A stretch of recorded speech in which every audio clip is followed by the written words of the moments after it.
It's a very good afternoon. You're watching News Blitz. Let's take a look at stories making headlines today. DNA test for EI victims put on ice. Council official in custody over teen abortion. Will the Zimbabwe dollar continue on a downward trend? And in sports, Zimbabwe leader commends International Cricket Council. 3 years after Cyclone Idai struck parts of Zimbabwe, relatives of some of the victims are yet to find closure. Cyclone Idai hit Manicaland province, leaving over 300 people dead, hundreds more missing, and contributing to the displacement of 20,000 families. The National University of Science and Technology DNA laboratory was expected to have completed the complex process of identifying 150 victims who were buried unidentified in Mozambique by October, but the process is yet to begin. The university is waiting for guidance from the government. NAST Applied Genetics Testing Director Zephaniah Dlamini speaks to ZTN News. We have put all our reagents and equipment ready for that exercise, but we're still waiting for the green light from the Civil Protection Unit, which recently told us that they are still waiting for the Ministry of Foreign Affairs to be given a green light by the Mozambican authorities for this thing to happen. So basically, we have not started that exercise. Vendors in Zimbabwe's second largest city, Bulawayo, are living in fear as the city fathers intend to remove them from the central business district. The vendors told ZTN that they do not have any other source of livelihood. They spoke to ZTN correspondent Tsepo Kabo. Nabesicela ukuthi ngayisithi council yasizwe lesibisele standing ukuze sikwanise ukuphilisa imoli zethu ngoba kulapho esiphila khona. Thina besicela city council njengoba yibo abasinikeza indawo leyo bayibone ifanele ukuthi sisebenzele kiyo kabasibisele sisebenze sihlezi phansi. Ya silezikhalazo izinto ziyasuwomela kusebenzeki lapha. Siyabotshwa siyagijinyiswa izimpahla ziyahamba. Ngakho ke silezikhalazo ukuthi izitendi sibuye la. Sibuyele njengoba sasisebenza njani. So kade sisiyahawula. Asikandawo zokuthengisela. Noma sihlezi khona lapha siyagijinyiswa ngama city council. So impilo yethu ukuthi siphile sizaphila njani abantwana. Noma ukufundisa abantwana ngeke sikwanise kubafundisa. Ndakuthi sifundisa ngokuthengisa. This month, the Bulawayo City Council issued a notice that the ongoing allocation of vending bays by unsanctioned personnel is not recognized by the city, thereby making it illegal. In the same light, Council warned that the vendors would be evicted.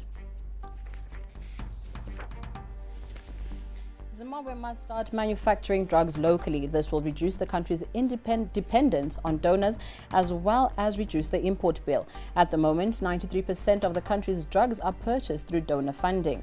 Former Health Minister Dr. David Pararenyatwa, who is the Vice President of the Society for AIDS in Africa, said Zimbabwe's pharmaceutical industry must be revived.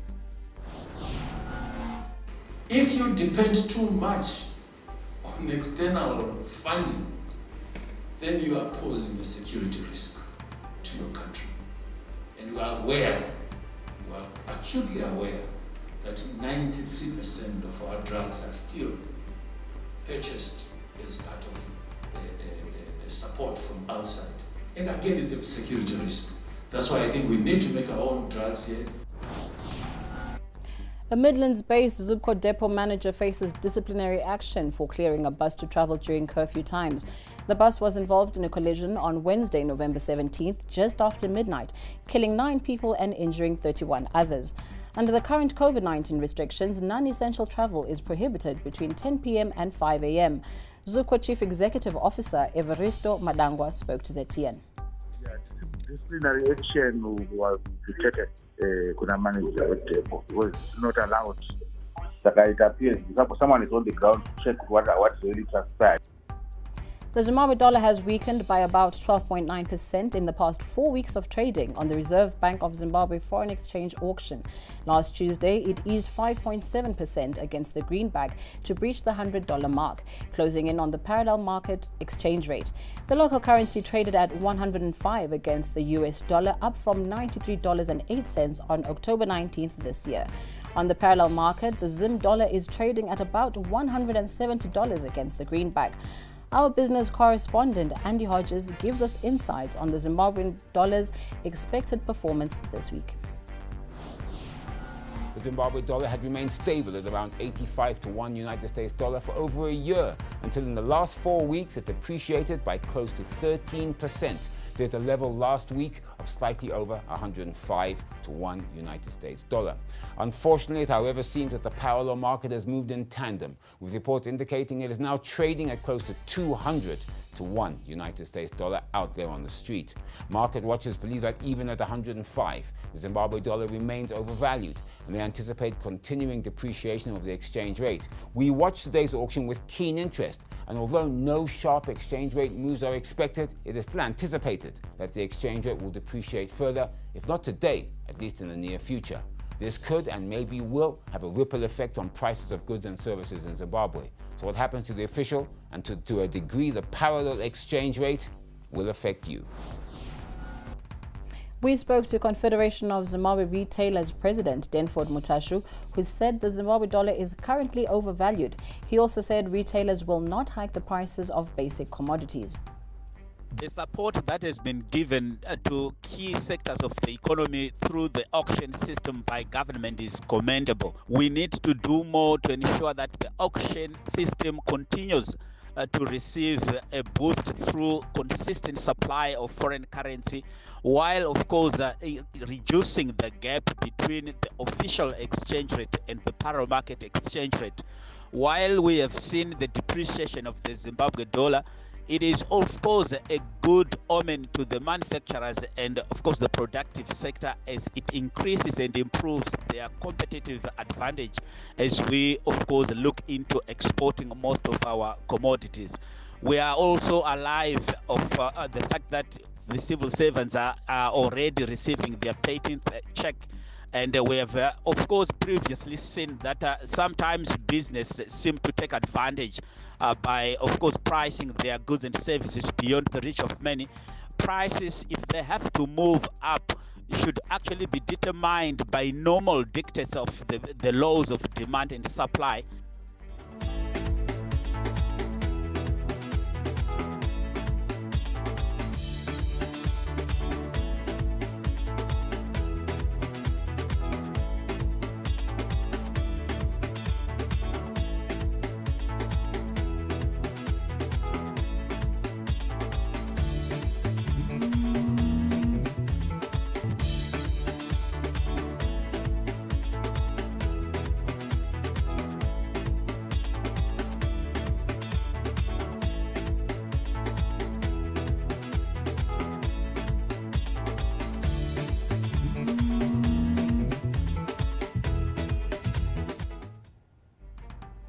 DHL Global Forwarding has launched a new product that's similar to the Uber service in Zimbabwe. The facility, which focuses mainly on trucks, will transform Zimbabwe into a regional logistics hub. This facility comes with innovative solutions that include the DHL subsidiary Saludu, a digital platform that connects shippers and transport providers and also maps out processes digitally, including shipment tracking, freight document management, invoicing and payment. DHL Country Manager Shuvai Mugadza speaks. We have so many trackers in Zimbabwe and would like a coordinated approach to tracking, so that a tracker in Bulawayo, a tracker in Harare, in Kwekwe, in Gweru, everywhere are on one platform. And all they have to do is bring their rates on that platform. And now customers don't have to contact the tracker, but contact the platform and order the truck. And with just that, it means every tracker has an opportunity to be able to get business just from that platform. It makes it easier and faster and convenient. Industry and Commerce Secretary Dr. Mavis Swanda also spoke on how the platform is going to help businesses run smoothly in their ministry. All over the world, our textiles, our fruits and vegetables. So we export a lot of products, even minerals, the mineral products, some of them value added, they are exported to various markets. So if we have got smooth logistics, I'm seeing our things moving very well, because we then don't have the hurdles of difficulties in movement of raw materials, for instance.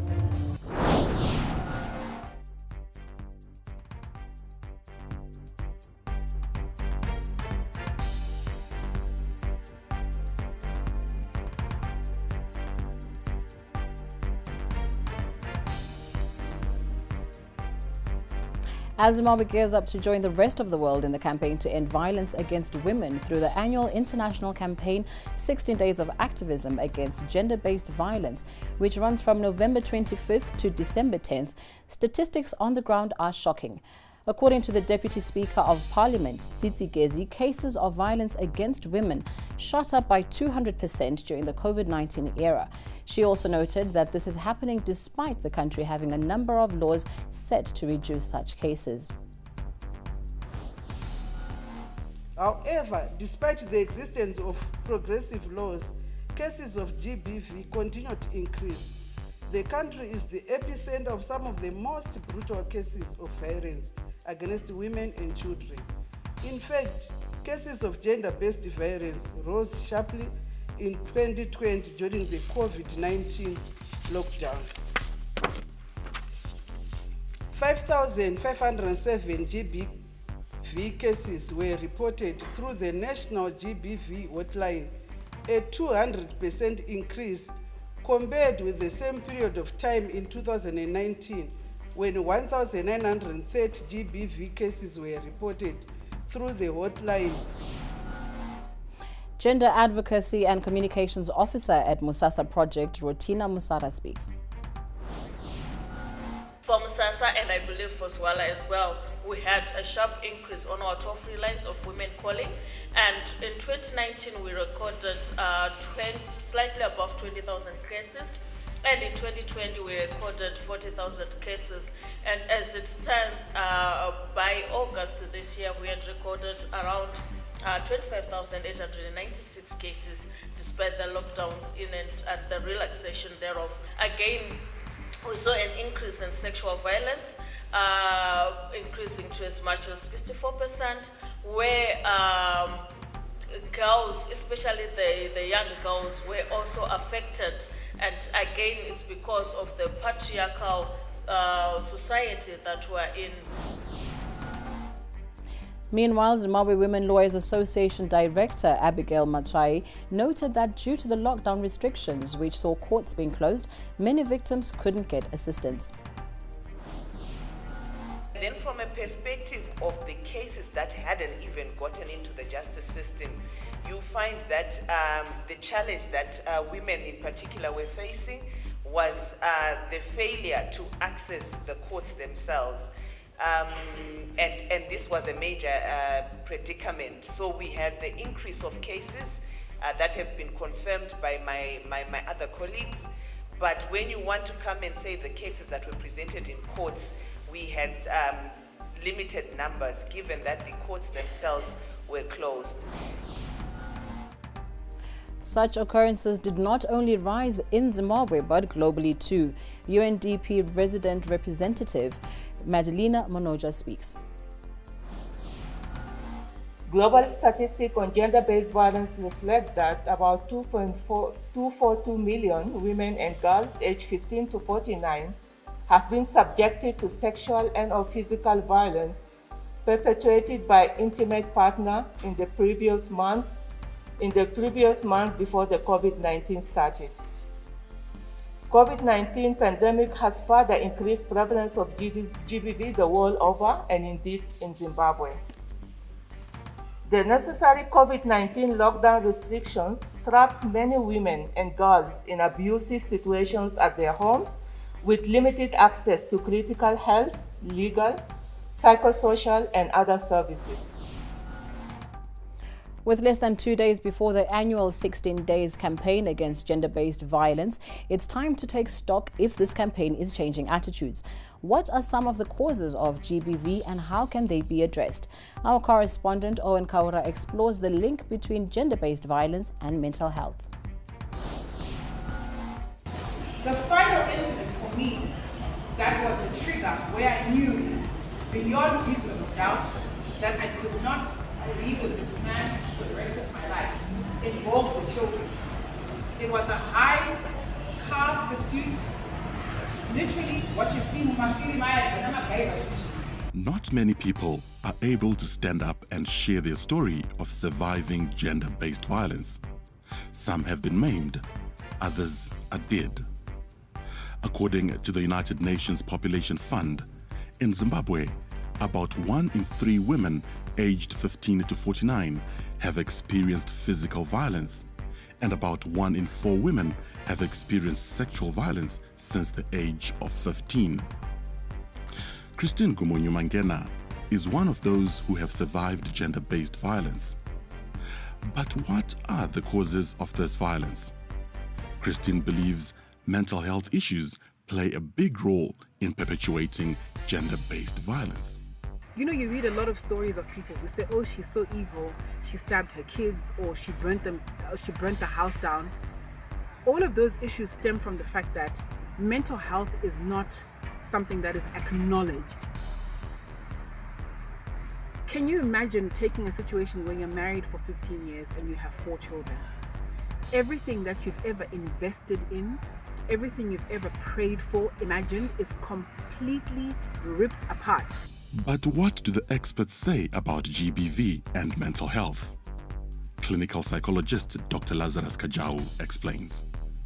Yes, I must say mental health is connected to almost everything. Your mental wellness counts how you are reacting in particular situation, not only gender-based violence.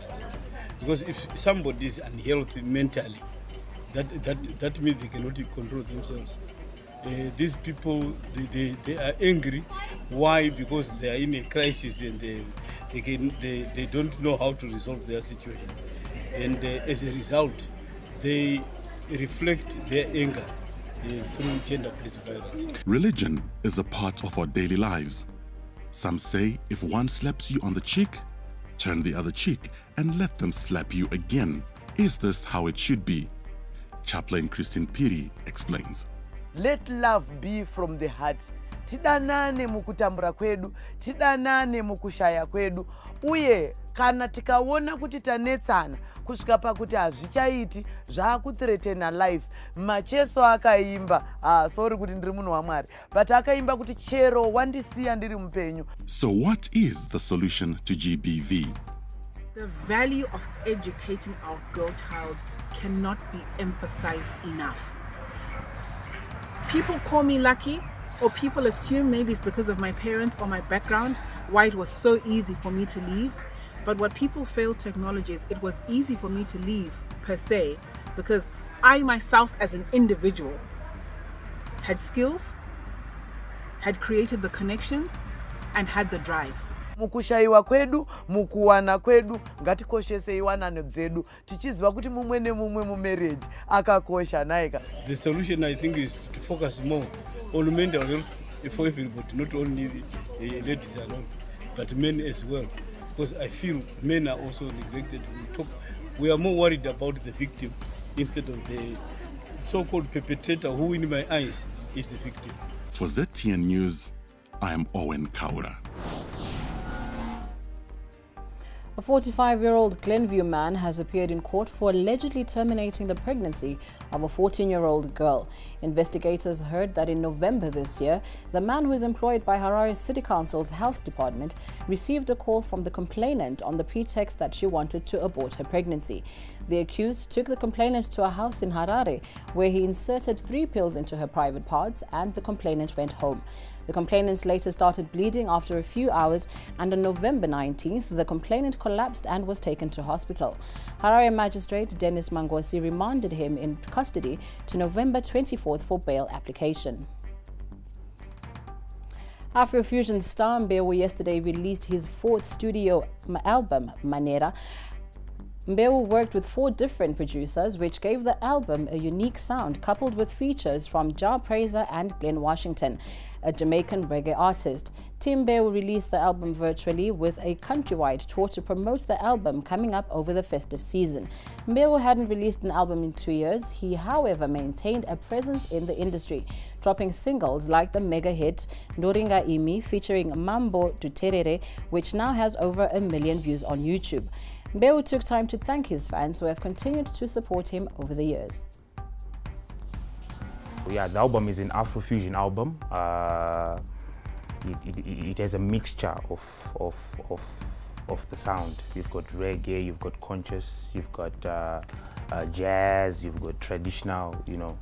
So I was just trying to fuse my genres, because usually what I usually do is when I do these albums, I often try to fuse the sound. I usually love playing around nema genres, you know. I don't want to be someone anengari like stuck on one genre.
In news beyond our borders, the High Court in Pretoria will hear the challenge to former South African President Jacob Zuma's medical parole. It's being brought by the DA, AfriForum and the Helen Suzman Foundation. They want the parole reviewed and set aside. Zuma was granted medical parole in September for his 2-year contempt of court sentence. Ethiopia's Nobel Peace Prize winning Prime Minister Abiy Ahmed has said he will lead his country's army from the battlefront. Beginning today, a dramatic new step as the year-long conflict moves closer to the capital, Addis Ababa. In a statement late on Monday, he said starting today, he will mobilize to the front to lead the defense forces. Conservative MPs are increasingly worried about Boris Johnson's competence and drive after he gave a rambling speech to business leaders and was accused of losing his grip over a series of key policies, from social care to rail. Senior members of his own party said they need Johnson to get the government back on track after his performance at the Confederation of British Industry Conference, where he lost his place in his speech and diverted into a lengthy tangent about Peppa Pig. Peppa Pig World. Hands up anyone who's been to Peppa Pig World? Not enough. I was a bit hazy what I would find at Peppa Pig World, but I loved it. And Peppa Pig World is very much my kind of place. Stay with us. Up next is Sports News.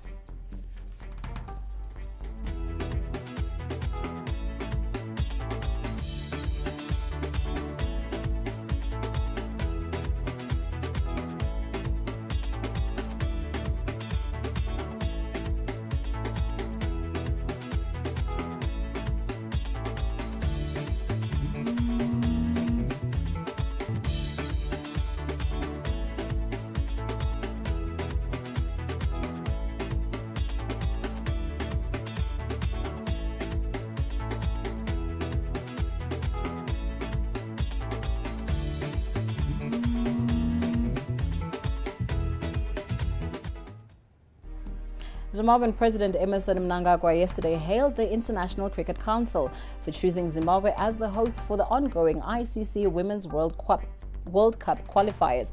3 countries from the participants, who include the Lady Chevrons, Pakistan, United States of America, Bangladesh and the Netherlands, among others, are expected to join in the World Cup party in New Zealand next year. Our sports correspondent, Thaddeus Manyepo, was at Harare Sports Club, where President Mnangagwa officially launched the games. I would like to express my profound gratitude to the International Cricket Council for awarding my country this opportunity to host this prestigious event. This affords Zimbabwe an opportunity to showcase our passion for the game of cricket as we strive to promote domestic and international sporting competitions and professionalism in sport. 20-year-old badminton player Stella Jongwe brought home 2 bronze medals from the Uganda International Para-Badminton competition staged in Kampala from 13th to 21st November. Jongwe, who was participating for the first time in any international para-badminton event, won the medals in standing, lower and wheelchair categories. She was accompanied by coach Willard Alfonso and a colleague, Yemurai Ngoma, who also did well despite failing to win any medals. Thaddeus Manyepo met the trio on their return. There's nothing quite like the feeling of victory. Everyone, you have a desire to be recognized and you have a validation. Right now, to be honest, I'm very happy. I stand for my country. Bring bronze. I wasn't accepted, but God did it for me. So I'm just happy. I feel honored, humbled, and overwhelmed. Well, I'm overwhelmed, overjoyed because this tournament has been a success. Our initial goal was to participate, just to participate, but we are grateful to God for this extra incentive of winning 2 bronze medals. I'm very excited, overjoyed. I was nervous at first because we didn't have much training because of COVID-19, lockdown, the regulations. But I was really excited when I got there because we got to meet a lot of people. We interacted, we participated. The gameplay was nice, it was intense, but it was also a learning curve for us as players where we need to improve, where we also need to intensify our warm-ups and our practice as para-badminton. Abandoned and postponed PSL fixtures have been lined up for this weekend. On Friday, Cranbourne Bullets take on Bulawayo Chiefs. On Saturday, FC Platinum go against Chicken Inn, while Yada take on ZPC Kariba. Herentals face Black Rhinos, Bulawayo City take on Manika Diamonds, while Tenax go head-to-head with Wawa. And on Sunday, Highlanders face Ngezi Platinum Stars, Triangle go up against Dynamos, and Caps United challenge Harare City. That's it from us on News Blitz today. Connect with us on Twitter at ZTN News, Instagram at ZTN, and our website ztn.co.zw for these stories and more updates. World in 5 coming up shortly. Stay with us. The Mayor of Bindura, His Worship Councillor Brian Campbell, Councillors, Acting Town Clerk Mr. K. Chinowaita, Senior Management and staff would like to express their heartfelt condolences to His Excellency the President of the Republic of Zimbabwe, Comrade E.D. Mnangagwa, the bereaved family and the entire nation on the passing on of a dedicated cadre and true patriot, Comrade Simon Kayamoyo. Comrade Simon Kayamoyo shall always be remembered for his dedication to serving the country with distinction. May his soul rest in eternal peace. Bindura Municipality to prototype local governance accountability by 2030.